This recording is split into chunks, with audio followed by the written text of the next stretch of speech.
कृष्णा।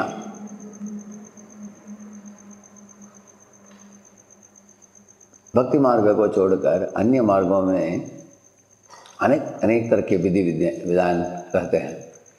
जैसे भक्ति मार्ग में भगवान नहीं बोलते कि आपको वृंदावन में रहकर ही भक्ति करना है, लेकिन किसी भी स्थान को आप वृंदावन के रूप में परिवर्तित कर सकते हो।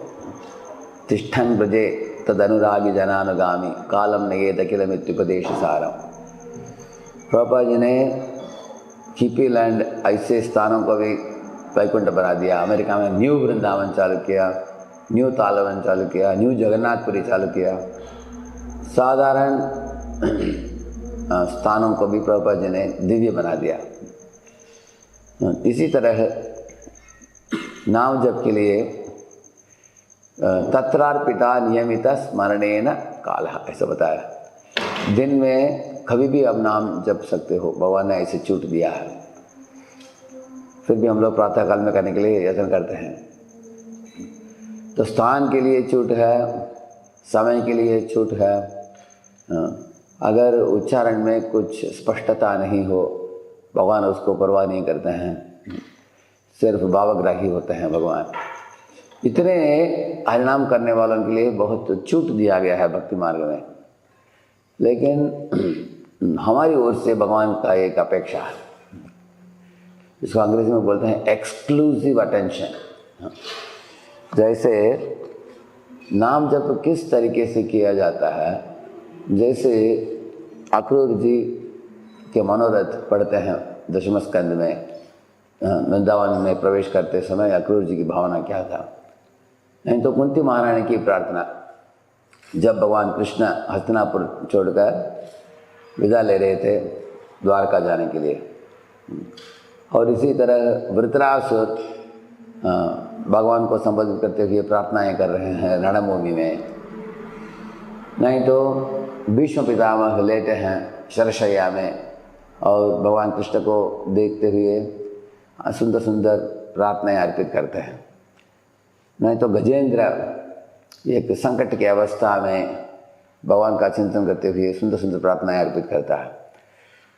तो हरे कृष्ण महामंत्र भी इसी भावना के साथ अर्पित किया जाता है, अर्पित करना चाहिए।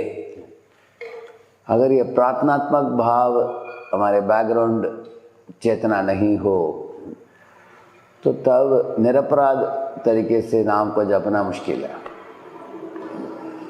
जब इस प्रार्थनात्मक भावना हो तो निरपराध भावना आसानी से स्थापित हो जाएगा एक भक्त के हृदय में।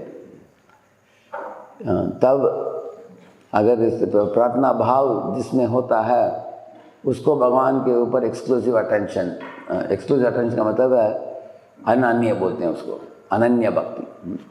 तो भगवान के नाम, भगवान के रूप, भगवान के गुण, भगवान की लीला इत्यादि को छोड़कर मन बाकी चीज़ों में नहीं भागेगा, एकाग्रत होकर इसमें ध्यान वो दे पाएगा उस समय।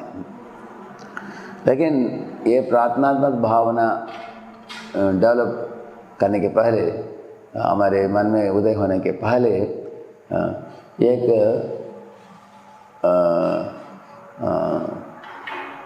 तैयारी की चेतना क्या है, वो भी श्रील भक्तिविनोद ठाकुर एक गीत में गाते हैं। ये खन भुजिनु प्रभु तुम्हारा चरणा, अशोका भयामृता पूर्ण सर्वखाणा, सकल छड़िया तुवा चरण कमले, पड़ियाची अमीनाथा तव पद तले, तव पद पद्मनाथा रखिबे हमारे, हरा राखा करता नाही ये भव संसारे, आमी तव नित्य दासा जानिनो ये बार, हमारा पालन भारा এখন তোমারা বড় দুঃখ পাইয়াছি स्वतंत्र जीवने दुख दूरे गेलो ओ पदवराणे। इस गीत में आगे जाकर लक्ष्मी, ब्रह्मा, शिव जी, सब लोग, नारद जी कैसे भगवान का आश्रय ले रहे हैं वो बताया गया है। तो इस गीत में भक्तिविनोद ठाकुर बताते हैं कि दुनिया में जीव के लिए परम कल्याणकारी आश्रय आपके श्री चरण है, और आपके श्री चरण की धूली जिस जीव को पाता है, जो जीव पाता है, उसको भौतिक दुनिया के जन्म मृत्यु इत्यादि का निवारण ही नहीं है, लेकिन उससे भी बढ़कर अमृत का क्षण प्राप्त होता है, उसको परम आनंद प्राप्त होता है। और आप ही मेरे रक्षक हो, अवश्य रक्षी बे कृष्णा, आप ही अन्नदाता हो, आप ही पालन करता हो, और आप ही हितैषी हो, शुभचिंतक हो जीव के। और आपके आश्रय को छत्र छाया को छोड़कर मैं बहिर्मुख होकर भटकने के कारण अनेक दुख प्राप्त किया कोटि कोटि जन्मों में, लेकिन अभी वापस लौट आया हूँ आपके श्री चरण में आश्रय लेने के लिए।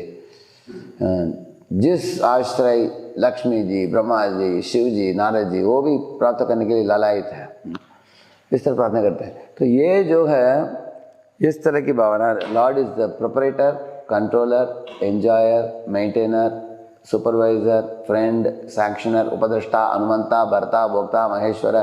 हाँ, तो ये चेतना पहले जब निर्माण होगा तब प्रार्थनाएं उठेंगे मन में। हाँ, ऑल द प्रार्थना जो मैंने बताया आपको, अक्रूर जी की, भीष्म पितामह की, गजेंद्र की, ये सब प्रार्थनाएं तब उठते हैं जब ये चेतना जो भक्तिविनोद ठाकुर बताते हैं, ये हमारे हृदय में ये भाव निर्माण होता है। इसलिए बताते हैं तुम्ही सर्वेश्वरेश्वरा ब्रजेंद्र कुमारा।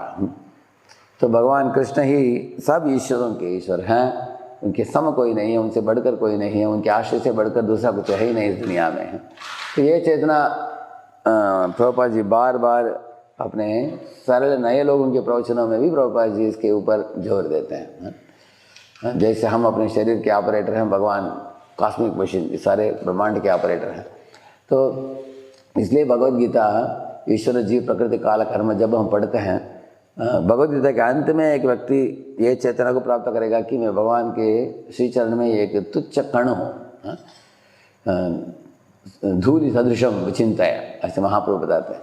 तो धूल के छोटा शुद्र धूल हो, ये भावना से शुरू करना चाहिए आध्यात्मिक जीवन।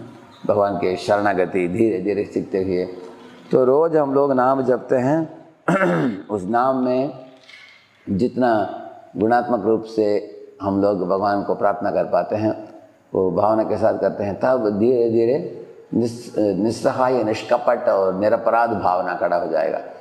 तो उसमें ही वो ही नाम है जो भगवान को आकर्षित करता है, भगवान के कारुण्य कटाक्ष को आकर्षित करता है। अगर कोई शुद्ध नाम कर पाएगा तो भगवान आ ही जाते हैं, उस भक्त के हृदय में आकर विराजमान होते हैं और विराम करते हैं। भगवान तुम्हारे हृदय सदा गोविंद कृष्ण। तो शुद्ध नाम के पहले निरपराध नाम है जो नामावास बोलते हैं।